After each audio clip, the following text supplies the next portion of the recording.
안녕하세요, 랜덤TV입니다.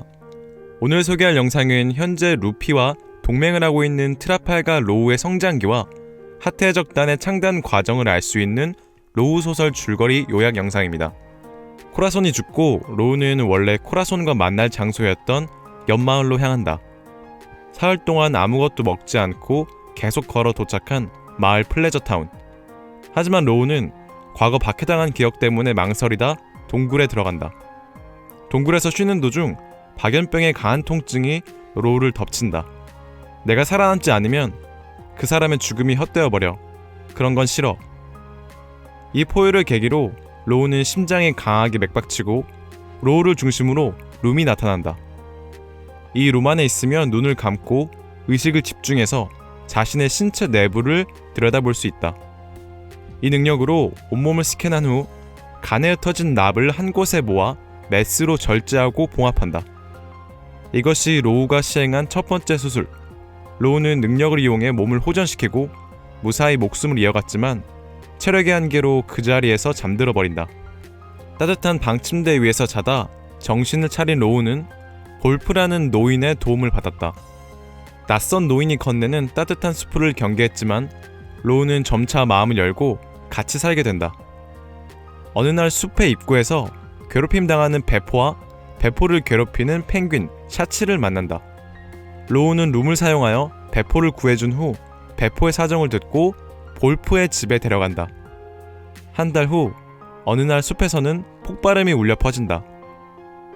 그곳으로 달려간 로우와 베포는 울고 있는 펭귄과 샤치를 만난다. 이후 로우와 베포는 부상당한 둘을 돕는다. 며칠 뒤 펭귄과 샤치는 그간의 과거와 사연을 털어놓고 넷은 조금씩 가까워지게 된다. 베포, 펭귄, 샤치를 부하로 삼은 로우는 이들과 함께 지내기로 한다. 볼프는 기브 앤 테이크를 조건으로 같이 사는 것을 허락하고 공동생활이 시작된다. 2개월이 지나고 볼프는 내일 전원 마을 플레저타운으로 간다고 말하는데 그들에게 있어서 마을은 좋은 추억이 있는 장소가 아니다. 펭귄과 샤치는 어릴 때부터 가족끼리 아는 사이였는데 두 가족 모두 해변에 놀러가다 큰 파도에 휩쓸려 그들의 부모는 모두 사망한다. 그렇게 펭귄과 샤치는 삼촌 숙모집에 맡겨지게 되지만 노예 취급을 받았다. 결국 참다 못한 펭귄과 샤치는 도망쳐 나오고 얼마 뒤 베포를 만나 화풀이했었다. 어찌됐든 볼프와 함께 마을로 찾아간 그들은 볼프의 인망 덕분인지 다행히도 마을 사람들은 로우 일행들을 따뜻하게 맞아준다. 그리고 일거리까지 제공해주는 그들. 이제 아무것도 두려울 것이 없는 그들은 어느 때보다 평온하고 바쁜 나날들을 보낸다. 로우는 진료소에서 일하며 다른 사람을 치료하는 일에 행복감을 느끼고 어떻게 하면 좋은 의사가 될 수 있는지 천천히 해답을 찾으려 한다. 어느 날 저녁, 펭귄은 스왈로 섬의 보물 전설과 해저를 나는 제비 소문에 대해 이야기하고 60년 전 이 섬에 유명한 해적들이 찾아왔다고 하는데 모두 유행병에 걸려 전원 목숨을 잃게 되고 그 해적들이 남긴 보물이 이 섬에 잠들어 있다고 한다. 그리고 스왈로 섬에서 어민들은 거대한 제비를 목격하고 울음소리까지 들었다는 소문이 돌고 있다는 얘기를 듣고 있던 로우는 모험심이 자극된다. 그러던 어느 날 자신이 발명한 비행기를 타다 낙하사고로 크게 다치게 된 볼프. 목숨이 위태로운 상황 속에서 결국 로우는 수술 열매를 이용해 볼프를 구해낸다. 볼프는 젊었을 때 세계 일주를 하며 악마의 열매에 관한 문헌을 연구한 적이 있고 로우의 수술 열매 불로 수술 능력까지 알고 있어 그는 로우를 걱정한다. 그리고 로우에게 화를 자초할 수 있으니 다른 이에게 누설하지 말라고 한다. 처음으로 불로 수술에 대해 알게 된 로우는 도플라밍고를 떠올리며 침울해하지만 볼프는 많은 생명을 구할 수 있는 아주 좋은 능력을 가졌다며 로우를 위로해준다. 한 달이 지나고 기브 앤 테이크 신조를 가진 볼프는 목숨을 구해준 로우와 열심히 간호해준 베포, 펭귄 샤치에게 보답하고 싶어하고 볼프는 얼굴이 빨개지며 천재 발명가인 내가 친구가 되어주겠다고 말한다. 친구라는 것은 기브 앤 테이크 신념에 어울리지 않기 때문에 볼프는 친구를 입에 올리는 것은 엄청난 각오와 용기였고 로우는 볼프가 남도 가족도 아닌 친구라는 것에 기분이 좋아진다. 이렇게 로우는 지금까지 없었던 따뜻하고 행복한 나날들을 보내고 3년이 흐른다.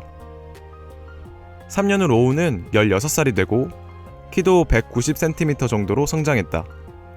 그러던 어느 날 마을에 해적이 쳐들어온다. 해적단의 선장 알투르 비카는 볼프의 친아들로 과거 볼프도 그 해적단에 속해 있었다고 한다. 그 해적단이 마을에 쳐들어온 이유는 두 가지인데, 첫 번째는 휴식, 두 번째는 스왈로섬의 보물을 얻기 위해서. 선장 바카는 흐물흐물 열매를 먹은 용의 인간 자신의 몸을 녹일 수 있다. 바카의 눈에서 발사되는 광선 용해파는 사람의 마음까지 녹이고 지배할 수 있다. 그런 바카를 막기 위해 로우는 작전을 세우고 맞서기로 한다. 그때 볼프가 자신의 발명품 스위치가 붙어있는 검을 꺼내 로우에게 건넨다. 그리고 거대한 노란 잠수정을 타고 해적들을 상대로 싸움을 건다. 스왈로 섬의 해저를 나는 거대한 제비의 정체가 바로 이 잠수정. 훗날 하트 해적단의 해적선 플라탱호로 추정되며, 덧붙여서 제비의 큰 울음소리는 잠수정의 프로펠러 소리였다고 한다.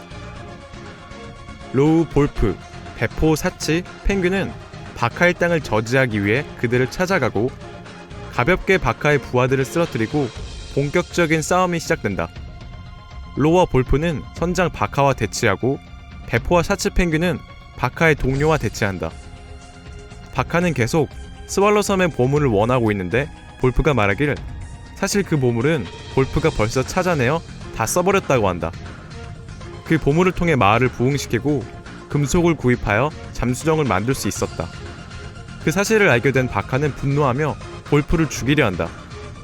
볼프는 전기가 나오는 검을 들고 자신의 아들 바카와 맞서는데, 로우도 그를 공격해보지만 바카에게 전혀 상대가 되지 못한다. 결국 볼프는 로우를 공격하는 바카를 온몸으로 막다 쓰러진다. 로우도 반격하기 위해 검으로 공격해보지만 바카는 로우의 공격을 피하지도 않고 능력을 이용해 로우의 검을 부식시켜 로우의 검이 파괴된다. 배포, 샤츠, 펭귄 또한 바카의 동료 보아케노에게 상대가 되지 못하고, 보아케노는 지방이 많아서 방어력도 뛰어난데 거기다 속도도 빠르다. 결국 보아케노에게 죽을 위기에 처하게 된 샤츠와 펭귄. 그때 하늘에 뜬 보름달을 바라보는 배포는 스론 상태로 변화한다. 결국 보아케노는 배포의 스론화를 당해내지 못하고 쓰러지고, 배포는 보아케노를 쓰러뜨렸지만 계속 폭주한다. 펭귄은 배포가 폭주한 이유를 간파하고 보름달을 보지 못하도록 모자로 눈을 가려준다. 한편 바카는 계속해서 입에서 산을 내뿜으며 로우를 공격하고, 바카도 체력이 점점 떨어지고 있지만 결국 로우가 먼저 쓰러지고 만다. 그러다 문득 자신의 몸에 전류가 흐르고 있음을 깨닫고 로우는 최초로 카운터 쇼크를 사용하여 바카를 쓰러뜨린다. 바카가 쓰러지자 볼프가 깨어나고 자신의 손으로 아들을 죽이려 하지만 로우가 저지하며, 로우는 가족끼리 서로 죽이는 걸 더 이상 보고 싶지 않다고 말한다. 바카 일당은 해군에 체포되고 로우 등은 일주일 동안 병원에서 치료를 받는다. 치료를 받는 동안 로우는 바다에 나가기로 결정하고, 치료가 끝나자 집에 돌아간 뒤 볼프에게도 자신의 결정을 말한다. 일주일 후 마을 사람들과 작별 인사를 하기로 한 로우. 볼프도 맞거나 하지 않는다. 로우는 해적이 되기 위해 바다로 나가지만 결코 바카처럼 되지 않을 거라 말하고, 아무렇지 않은 척 배포, 샤치, 펭귄에게 의견을 물어본다. 그들은 당연히 로우를 따라가기로 하고 이후 바다에 나갈 준비를 하기 시작한다. 바다에 나가기 전날 볼프는 로우 일행들을 자신의 연구실로 부르고 노란 잠수정과 해적기를 선물한다. 잠수함의 이름은 폴라탱호로 변경한다. 출발 당일 볼프와 마을 사람들은 나와서 그들을 배웅해주고, 출항하기 전 로우는 볼프에게 가장 친한 친구라 부르며 가슴속에 묻어둔 감사와 애틋함을 털어놓는다.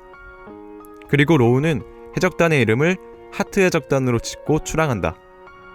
여기서 하트 해적단의 하트의 의미는 코라씨에게 받은 사랑, 볼프의 상냥함, 동료들에 대한 신뢰의 의미를 가졌다고 한다. 오늘의 영상은 여기까지입니다. 시청해주셔서 감사합니다.